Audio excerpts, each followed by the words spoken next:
حضرت عمر فاروق اعظم رضی اللہ تعالیٰ عنہ اور ایک بوڑھی عورت. حضرت عمر رضی اللہ تعالیٰ عنہ ایک مرتبہ اپنی رعیت کے حالات کا جائزہ لینے کے لیے گشت کر رہے تھے کہ ایک بوڑھی عورت کو اپنے خیمہ میں بیٹھے دیکھا.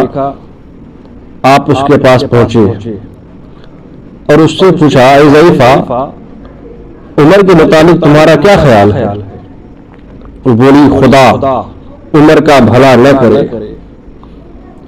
حضرت عمر بولے، یہ تم نے بد دعا کیوں دی؟ عمر سے کیا قصور سرزد ہوا، واقع ہوا ہے؟ وہ بولی، عمر نے آج تک مجھے غریب بڑھوا کی خبر نہیں لی اور مجھے کبھی کچھ دیا نہیں. حضرت عمر بولے، مگر عمر کو کیا خبر کہ اس خیمہ میں امداد کی مستحق ایک ضعیفہ رہتی ہے؟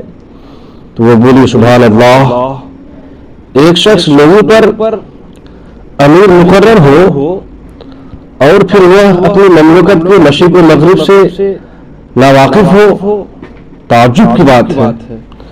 یہ بات سن کر حضرت عمر رو پڑے اور اپنے آپ کو مخاطب کر کے بولے، اے عمر، تجھ سے تو یہ بڑھیا ہی عقل مند نکلی. پھر آپ نے اس بوڑھی عورت سے فرمایا، اے اللہ کی بندی، یہ تکلیف جو تمہیں عمر سے پہنچی ہے تم میرے ہاتھ کتنے داموں پر بیچو گی؟ میں چاہتا ہوں کہ عمر کی یہ لغزش تم سے قیمتاً خرید لوں اور عمر کو بچا لوں. بوڑھی عورت بولی، بھائی آپ مجھ سے مذاق کیوں کرتے ہو؟ فرمایا، نہیں، میں مذاق نہیں کرتا، سچ کہہ رہا ہوں کہ تم یہ عمر سے پہنچی ہوئی اپنی تکلیف بیچ دو، جو تم قیمت مانگو گی میں دینے کو تیار ہوں. بوڑھی عورت بولی، تو 25 دینار دے دو. ابھی یہ باتیں ہو ہی رہی تھی کہ اتنے میں حضرت علی شیر خدا مشکل کشا اور حضرت ابن مسعود رضی اللہ تعالی عنہما تشریف لے آئے اور آ کر کہا، السلام علیکم یا امیر المومنین. بوڑھی عورت نے جب امیر المومنین کا لفظ سنا تو بڑی پریشان ہوئی اور اپنا ہاتھ پیشانی پر رکھ کر بولی، غضب ہو گیا، یہ تو خود ہی امیر المومنین عمر ہے اور میں نے انہیں منہ پر ہی کیا کچھ کہہ دیا.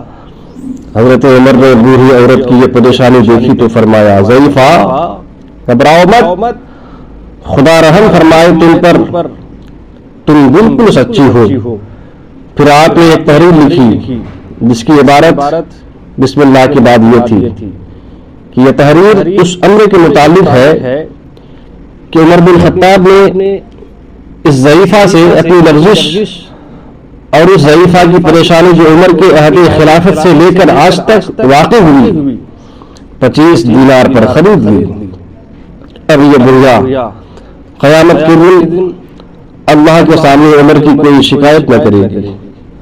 اب عمر اس لغزش سے بری ہے اور اس بے پر حضرت علی بن ابی طالب اور ابن مسعود گواہ ہے. یہ تحریر لکھ کر آپ نے بوڑھی عورت کو 25 دینار دے دیے اور اس تحریر کو حضرت عمر نے اپنے صاحبزادے کو دے دیا اور فرمایا کہ جب میں مروں تو میرے کفن میں اس تحریر کو رکھ دینا. اللہ اکبر کبیرہ. اس سے پتہ چلا کہ حضرت عمر رضی اللہ تعالیٰ عنہ جو قطعی جنتی ہے، ان کا مبارک حال دیکھ کر ہمیں اپنی فکر کرنی چاہیے اور سوچنا چاہیے کہ کل قیامت کے دن جب ہمارا اعمال نامہ ظاہر ہوا تو ہم کیا جواب دیں گے. اور آج کل دنیا کے سربراہوں کو بھی غور کرنا چاہیے کہ وہ اپنی رعایا کا کہاں تک خیال رکھتے ہیں. رب العالمین ہم سبوں پر بے پناہ فضل و احسان فرمائے.